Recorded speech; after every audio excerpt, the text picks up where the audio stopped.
Welcome to the Automatic Patient Podcast, where we help your dental practice create a kick-ass recurring revenue model. Here are your hosts, Mr. Jordan and Justin Comstock.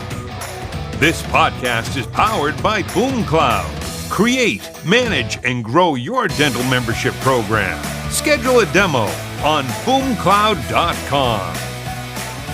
What's up, everybody, and welcome to another exciting episode of the Automatic Patient Podcast. I'm your host today, Jordan Comstock. With me, as usual, Bentley Folkman, our Director of Marketing here at BoomCloud. What is up, Bentley? Not a lot. Just excited to be here. It's another podcast day, and we're killing it. Drinking my LaCroix, ready to go. Yep, you get your LaCroix in the office. It's a weird drink, but whatever. Hey, if I'm the only guy that drinks it, there's more for me. I know there's more in the fridge in the office for you. Hey, we got an awesome guest. I've chatted with this guest before. Aaron from Monday Morning Practice is the business you operate. Aaron, Monday Morning Dentistry. Oh, Monday Morning Dentistry. Thank you. Goodness. Close enough. Close enough. Yeah, that's good. Welcome to the show, Aaron. How you doing? Thank you. Doing good. Doing good. It's been a while. I know it's been a while. We saw each other down in Texas at the Dental Success Summit and caught up real quick. But I reached out, wanted to bring him back on the show because it's been a while since we've chatted. So I'm excited to have you on the show today. Yep. Good to be here. Yeah, man. Why don't you tell if to our audience that's listening, give them an update on who you are and what you do in dentistry, and we'll start with there. Okay. Who I am and what I do. Aaron Nicholas. I graduated dental school before most of your listeners were born. So 1987, Ronald Reagan was president. It's been a while. The internet didn't exist, et cetera, et cetera. I opened up my Scratch Start right out of school and was in practice for 36 years and sold in 2020. Congrats. And yeah, it was a good move. Anyway, I worked back for my old associate. I treated him right. So we're still good. A couple of days a week. And then somewhere along that journey, I had run into Mark Costas and Dental Success Institute and started working with them, started coaching with them. And he is the guy who encouraged me to start helping docs out if I was interested. And I was. And so we now have online courses. We have hands-on courses. I speak fairly regularly. And that's kind of my emphasis right now, as well as I've been doing a dental mission trip every year for the last 27 or 28 years. So that continues on. Yeah. And then I'm now sitting on the board of Smile Outreach International, which is Mark's thing. And we're doing missionary work through that. So if I can get my life arranged, all I'm doing is like teaching dentistry and doing mission trips. That's sort of the goal. So we're pretty darn close. Yeah, that's cool. Didn't you guys just go on a mission trip? What was it, a month ago? So beginning of the year, Smile Outreach went to Tanzania. And I didn't go on that one. But my regular Dominican Republic mission trip is coming up here first week in July.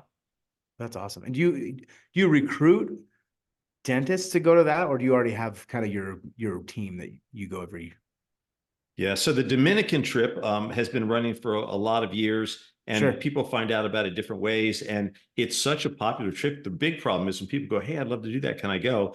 A lot of times I have to say, "I'm sorry, I don't have room," or "We don't have room." And because everybody keeps coming back like year after year. But it's a great trip. But that's also one of the things we're hoping to do with Smile Outreach International is that now there's going to be 3 or 4 trips a year through them. And now when people are going, "Hey, I'd really love to go on a mission trip," we can go, "Hey, here's one coming up here. Here's one coming up here. Go on the site, see what you think, sign up if you think it's for you." Yeah, that's awesome. I know Mark talks about it a lot. I would be interested in attending. I can be your lab guy. I can still do lab stuff, Aaron. I don't know if you knew that was my background. I didn't know that, but we need lab guys because we have a whole pros department. Yeah. We're taking impressions and pouring models and doing relines and trimming and polishing dentures. So yeah, you'd be very useful. I can do all that. I'm probably a little rusty. It's been maybe 6 or longer than that. It's been like 8 or 9 years since I was at the dental lab. But that's what my entire family does. My dad still owns the dental lab. My younger brother runs it. I'm sure I could brush up my dental lab skills real fast. Yeah, I was gonna say we got kids that come along that are like 14 to 18, and we teach them lab stuff. And a lot of them, that's where they work when they're down there for the week. Yeah, I had to talk to you because that's like part of. I talked to my wife, so she used to be a dental assistant as well. Uh, Not as well. She used to be a dental assistant, and one of her dreams is to go and do a mission trip like what you guys do. So I keep telling her about what you and Mark do, and she's like, "Man, like, can you just set that up and we can like go do that?" I'm like, "Yeah, I probably should talk to you guys more on Yeah, we can coming probably down." get you. We can probably get you hooked up. Yeah, I'll do relines and models. That's easy. Yeah. Can you actually do the reline in the mouth? Have I you could do a reline. Yeah. trained? Can you? Yeah. Oh, yeah. We might need to bring you along. Yeah. I need to You talk to sound very Mark. useful. Yeah, I can be useful down there. I'm only useful if you want to take x-rays. I used to be an x-ray tech, but it's a little Nice. different in dental. It's a little different. Yeah. Yeah. Yeah. No, that's really cool that you do that, Aaron. I think that's uh something that I've always wanted to do with my wife, with you guys. So I really need to organize that better. I'm not a very organized person sometimes. So So Aaron, can I ask on that front? Because we hear a lot of obviously we talked to Mark and he brings up the mission trips, but I love to hear the why you Yeah. love doing it. What brought you to decide, hey, this is something I want to do, to the point where you're organizing a trip, not just attending? What makes it meaningful for you? So for me, when I was in dental school, one of my instructors had gone down and he started the trip and he would bring students down. And so I'm in my third year and I'm looking at what I've done, and I didn't feel like I had done nearly enough extractions. And I knew this mission trip was going down there. And I've been involved with other stuff at my church. And so I thought, well, this would be kind of a cool thing to do if I can get on this. And so I did. And then you just take out teeth by the boatload, So I took out a whole bunch of teeth, got a whole lot better at it. I went the second year also, which was my senior year. And then I actually took a break while I was building the practice because I didn't feel like I could leave it for that long. And then eventually I felt like, well, it was 10 years out from school. And someone contacted me about if I wanted to donate to the trip. And I was thinking, I always said I was going to go back. And if I don't go back now, I'll probably never go back. So I went ahead and went back. The practice didn't fall apart. What do you know? And then, and then I've been going back pretty much every year since. Yeah, I love that. I love That's that. cool. So extractions by the boatload. I would love to know what that means.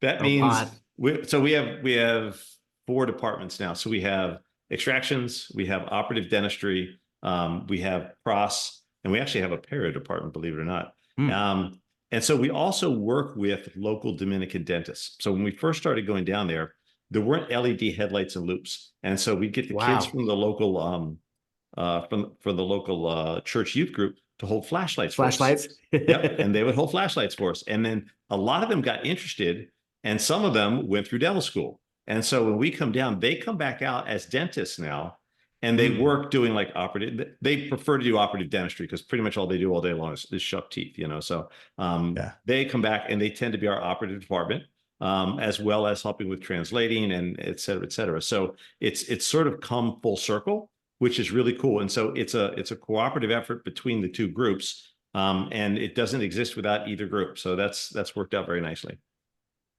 Yeah, that's interesting. So shifting gears, I want to know more about, I butchered the name when I first introduced you, Monday Morning Dentistry, and how you're helping practices with this. Sure. So when I first started my practice, you've got to remember, again, no internet. Like if you found something else out, it was in a magazine and it was, months old. Sure. And I opened my practice, and about a year and a half later, I had never heard of a dental consultant. Now you can't throw a dead cat without hitting 3 of them. But back then, I just never heard of it.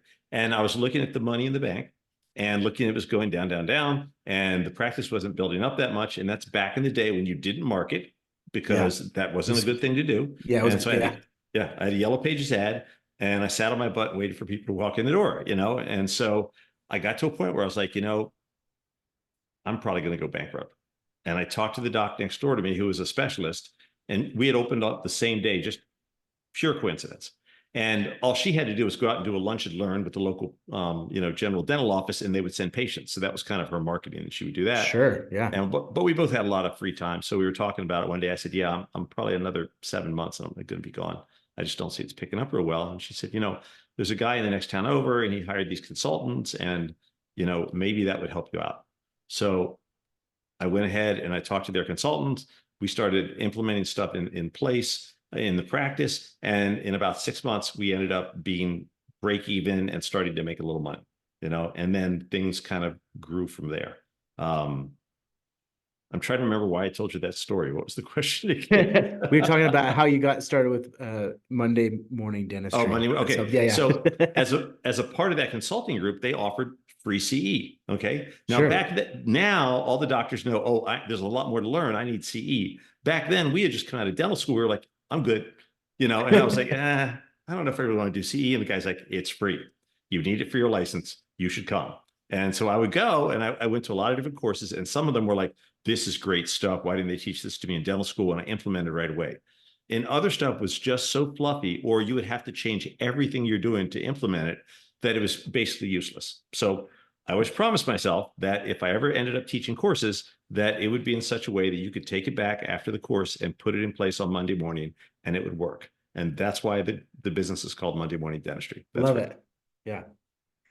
And what do you guys focus on helping practices? Is it dealing with the issues that you dealt with at the beginning of your career, or what's your core focus? Yeah. So for us, the core focus is more clinical.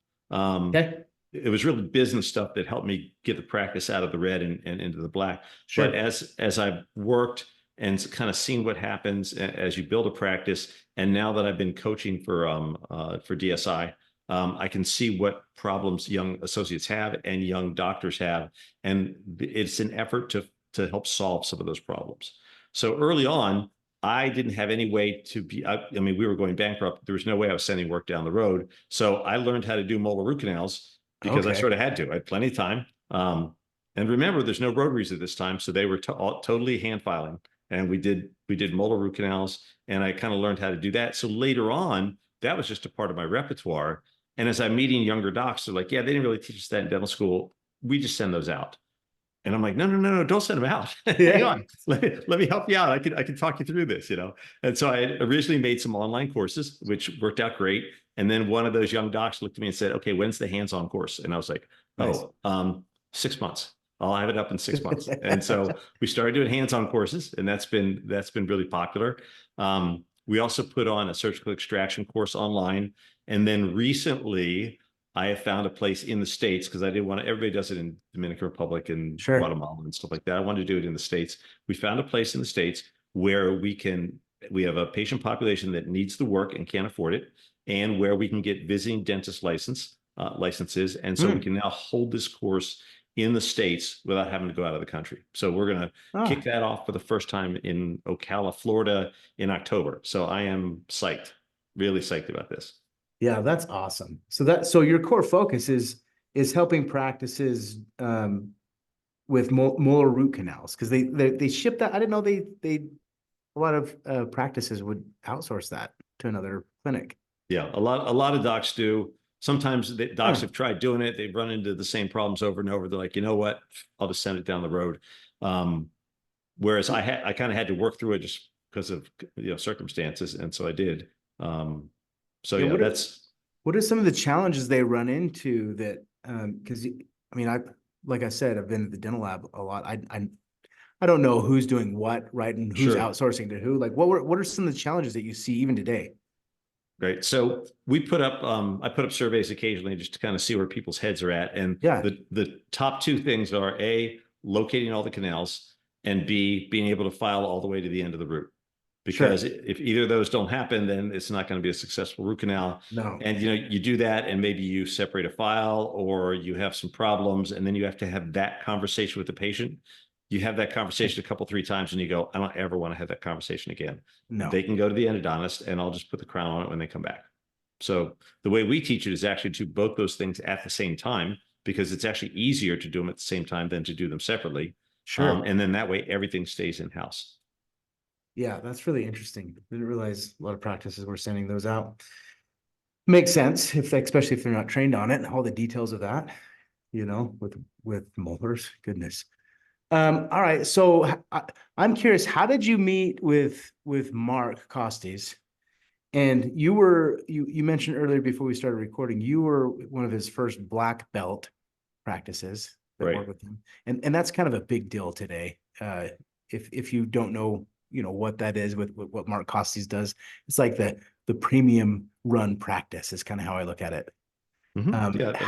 How did you get involved in all that? And you've coached for years with Mark. I'd like to know that backstory. Sure. So I had taken courses on implants, and it was taught by a periodontist, which was great, but he's used to doing it in a specialty practice where that's the only thing you're doing, And so just the prep work for it was more than actually putting in the implant. And I just got to a point where I was like, this has got to go faster. We have to be more efficient here. It takes longer for me to prep this room than it does to actually put the implant in. So I went to a course that specifically was addressing that issue. And there I met Mark. And, we just kind of talked, we sort of hit it off. At the end, he's like, hey, I'm having my first summit in a month. Come for free. Just pay for your plane and your room and, feel free to go. And so I did. And while I was there, I was listening to kind of how he had things hooked together in the practices that he ran. And I'm like, I do all those things, but because the way he has them hooked together, he gets a better result than I do. Mm-hmm. And I know I can do this, but I'm probably likely to stop about halfway through just for, there'll be some other shiny thing I want to do, and I'll, sure. and I'll miss it. So at the end of it, he's like, hey, we're going to do a coaching group if anybody's interested. And I was like, yes, that's the answer. I will go and be in the coaching group. So I was in the coaching group and we kind of cooked along for a while. And I had a fair amount of years in at that point. I was just trying to tweak things. And at one point he said to me, you don't really need me that much. You kind of know what you're doing. And I said, yes, I know, but I need you to make me do what I know I should do. And that way I'll be accountability buddy. Yeah. That's literally what it was. And then after a while longer, he said to me, if you were interested, I think you could help a lot of docs out. Would you be interested in doing something like that? I was like, sure, that would be great. So he asked me to speak at his second summit. And then after that, we started talking about, he's like, okay, so speaking's nice, but what else do you think you would want to do to kind of help docs out? I'm like, well, I'm pretty good clinically, so maybe that's the way to go. Sure. And I knew from talking to other docs that they were sending out their molar root canals, and I always felt it wasn't that hard. And I had talked more than a few docs through the process, and they started doing it. I'm like, maybe this would be a great place to start. And so that's kind of where the first course came from. And it was an online course in video. And I told you how we got to the hands-on part of that. Yeah, that's cool. Yeah. I love that. So I would imagine one of my questions here is, how can a practice owner increase production less time? It has a lot to do with molar root canals. It can. Yeah, absolutely. Walk us through that, Aaron. Yeah. So first off, look at everything you're sending out the door. Yeah. And what if you kept it in the door? Sure. What if you learned how to do it, or your associate learned how to do it, or you brought a specialist in or something, but you're literally, you're marketing, you're paying for people to answer the phone, you're paying for people to get them in, and then you're taking what could be a sale, sending it out, and you're sending it out the door. And then the other piece is that if you have young associates or you're a young doc and they're trying to build a practice within the practice, a lot of their work is going to be like emergency work, and the patient will come in. And if you can't do that, if someone has been in for 3, 4, 5 years and they hurt, it's not going to be a filling, it's going to be a root canal, or it's going to be an extraction, one or the other. And if it's a root canal, it's not very often it's a front tooth, because if they saw a big black thing building up on their front tooth, they would have been in earlier and gotten the filling done. Sure, it's in the back. You can't see it. It's a little bit, I'll dig the stuff out of it. It's fine. So it's going to be a molar root canal, or it's going to be a tooth that needs an extraction. And usually that means the crown's all broken down. It's below the gum line. The gum's starting to crawl over top of it.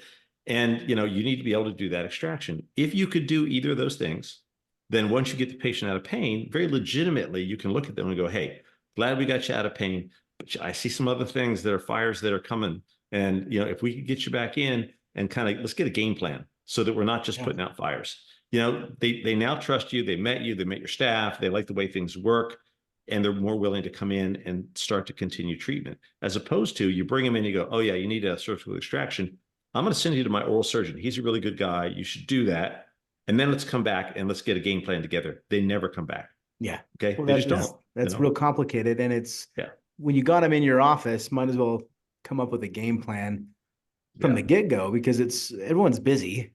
Yep. And from an experience standpoint, like patients don't want to bounce around locations, that I can imagine that being a pain point in Yeah, I and mean, of itself.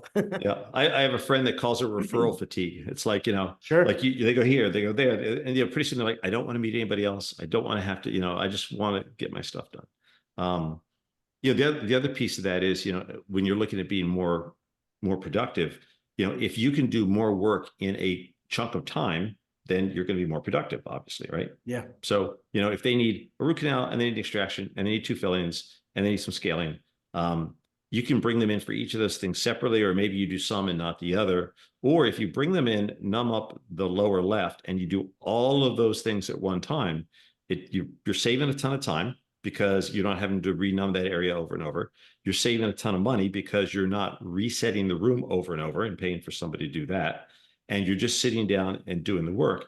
And then you start getting towards quadrant dentistry and whole mouth dentistry because you're honing those skills and knowing how to do that. So if you never learn those skills, it's like, oh, I can do that quadrant, but I can't do the root canal. And I can't do that surgical extraction. And I can't, it's like now you've bumped yourself out of the game, and Sure, you need to be looking at doing things a little differently. No, this is I like that approach. I like that approach to systematizing the clinical side of it too, because a lot of who we talk to, being a software company that focuses on the business, we talk about how do you operationalize, your staff or your marketing or your revenue management, your accounts receivable, all that stuff, right? But you're saying that the operational processes of how you actually perform clinically can improve your efficiency, and there's a lot to learn there as well. I think that's awesome to hear. Yeah, absolutely. So when you look at procedures where you have lots of bits and pieces to set up, to have things ready, that can take just a very few minutes, or it can take 15 minutes. 15 minutes is way too long. So say a molar root canal. We set the room up for a molar root canal and a crown because we do those procedures together. We have carts that things go on that when there's little bits and pieces. So when the cart's set, it sits over on the side in the parking lot. And when it's in the parking lot, we know it's clean, it's restocked, it's ready to go. All you have to do is pull it out, slide it into the room. It's good. Okay. So for us to set up for a root canal, build-up, and crown takes 7 minutes. Okay. And we know this because we've timed it over and over and over again. Okay. And we have a template, and everything goes in a particular spot on the delivery and in the room. So when you come into the room, you don't have to worry about, did Claudia set the room up, or did Maya set the room up? You know exactly where everything is because everybody sets the room up the same way every single time.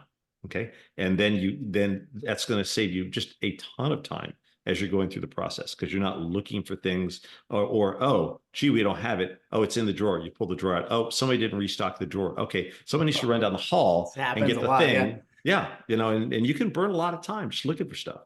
Yeah. Well, not only that, but your patient's hearing all of this. It's hearing like, where is this? Why? Where did that go? Yeah. And that affects the patient experience big time. I had a dentist once that I felt like every time I went in there, it was his first time being in a month. Right? He was like, "Where is everything?" Yeah. He wasn't my dentist very long. And most of it was like I go in, before work, and I'm taking time off, and I know I got XYZ that needs to get done. It should take 30, 40 minutes tops, and I'm in there for an hour and a half. Most of it's while they're looking for stuff. I'm not interested in that. Yeah. Yeah. I don't think any patient is.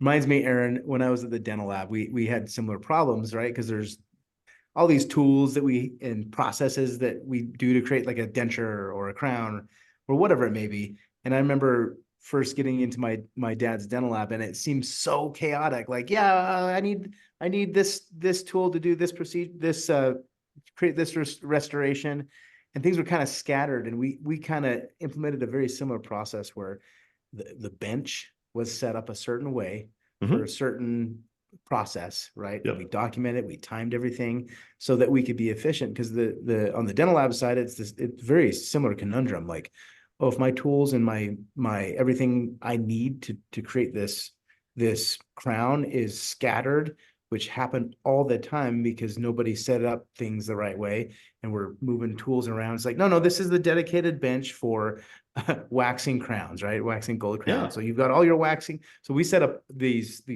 benches, and the process is very similar, and that really helped a ton with our own internal process, which I think is so important, because we would miss like due dates because things were like disorganized, and that's not a good experience for the patient either on the lab side.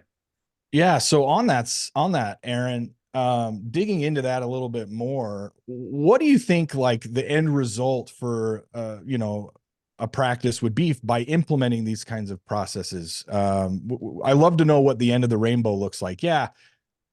Building, obviously it makes you more efficient, which means you're going to be able to see more patients. We talked a little bit about the loyalty of patients by getting in there and not just farming them out to other people. But what do you see when you're teaching these courses and dentists start implementing these processes? What results do they end up getting for their business and for their practice? Yeah, I think you can reasonably get easily a 30 to 50% increase in production by making sure you have all this stuff figured out. I read an article recently by Roger Levin, who's one of the, okay, so you know who he is. I know Roger. And he said, just by knowing how long a procedure takes, you can increase your productivity by 30 to 50% because now you're not wasting time in between. And that's just by knowing how long it takes. We're not even talking about what you're going to get from systematizing your room setups, all those kinds of things. That's just from that one little piece. And there's 4 or 5 more pieces you can bolt onto that, that's gonna make it better. I remember in dental school as an oral surgeon, and he said, when you're going to look at taking a tooth out, you want to go, okay, this is how I think I'm going to take it out. If it goes wrong, this is the thing I'm going to use to take it out. If that goes wrong, then this is so you have all of your what ifs. And he says, then bring all of those instruments into the room.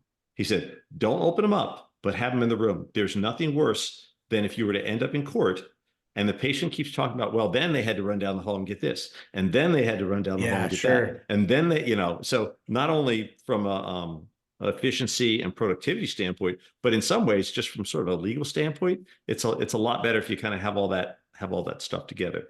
And just for a dentist, it's better for you to know where you're going if you have an issue. So a lot of times people say, oh, surgical extraction about a half an hour.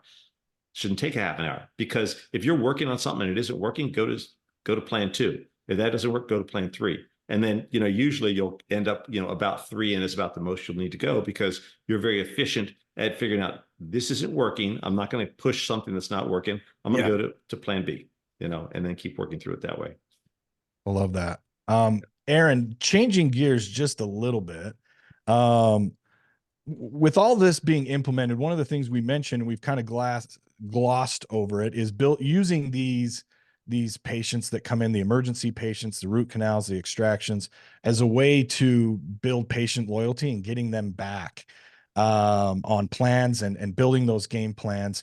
But a lot of the dentists that we've talked to have said something similar to what you said earlier, where they come in the door, they don't like emergency patients because they can't retain them.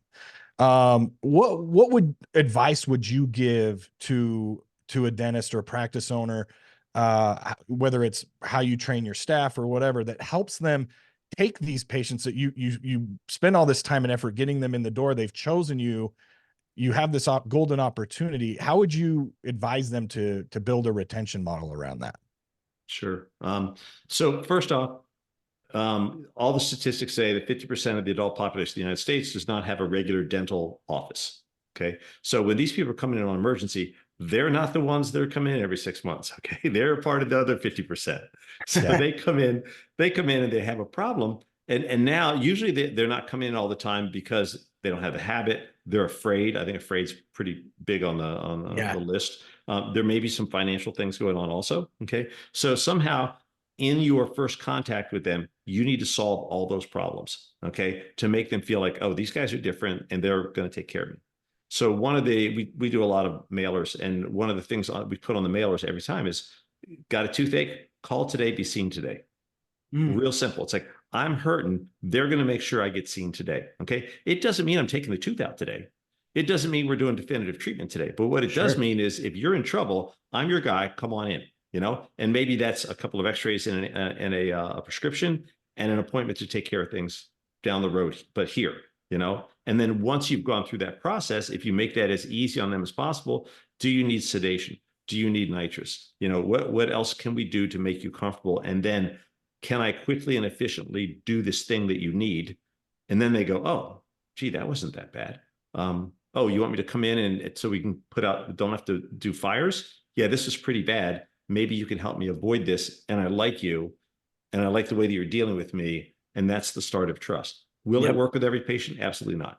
You know, I'd say if you get 50 to 60%, you're probably doing really good, but that's 50 to 60% you didn't have, and 50 to 60% of a person that needs a lot of care because they haven't been in the last 4, 5, 6 years. So it's, you know, it's always it's a big win if you can get them to come in and go through the care.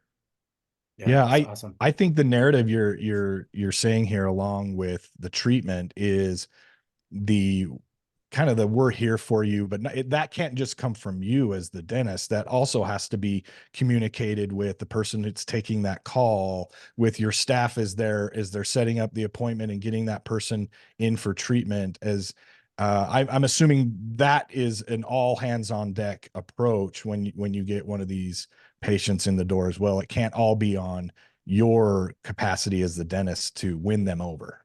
Yeah, absolutely. It's, you know, dentistry is a team sport. It just is. You know, when they're calling in, you need to talk about verbiage and that sort of thing. And it's like, hey, I have a toothache.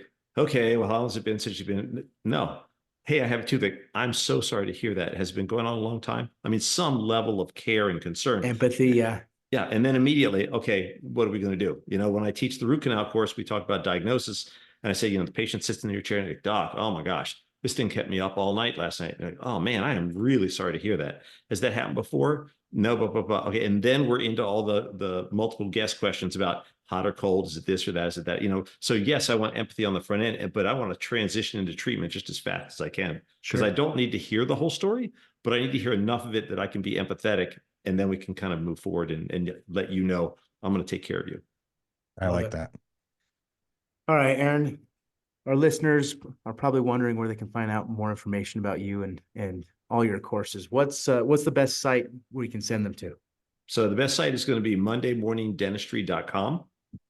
And then there's a, you can reach me by email there, info@mondaymorningdentistry.com. You can also send me a direct email. I'll give you my direct email address because so far no one's abused it. It's anicholasdds@gmail.com. And either one of those will get you there. And I answer all of it. If you send in a question, I will answer it. Nice. We have a email text that email thing that we send out, you know, every so often. I sent one out recently, and someone wrote me back and said, hey, I'm having trouble with MB2s. Tell me about, you know, and he asked a couple of questions, and I'm like, sure. I answer the questions, send it back out. Am I going to take him through an entire course? No, but I can answer questions, and you know, and do those sorts of things. Yeah. I'm on your site right now. What are some of the main courses that people typically take? Yeah, so the root canal course is probably the one that's been around the longest and most popular. The extraction course, the online one, has been around a while, and we're just now rolling out the hands-on one, and I think it's going to be a big deal. We'll kind of see where that goes. We also have online courses on how to run a team hygiene program or accelerated hygiene. And I think that's the three biggies right there. Oh, and we have one for anesthesia also. Yeah, that's awesome. Which I didn't think was a big deal until a dentist friend of mine said, yeah, well, come watch my associates numb up patients. It's a big deal. You should make a course. I'm like, okay, I'm sold. I'll do that. Yeah, I've gone to a dentist, and they did not numb me very well. And it was a very painful, I think I was getting a feeling or whatever, and I felt everything. Yeah. No, I just grunted through it, but I mean, holy smokes, that was not the best pain. Yeah, no, there's lots, you know, if the last time you looked at anesthesia was dental school, it's like, there's a lot of things you can do that make life a whole lot better. So cool. Yeah. All right. So go check out mondaymorningdentistry.com. Take those courses. I think it's highly valuable for practice owners to be learning this stuff, especially if it increases production and patient loyalty because it's efficient.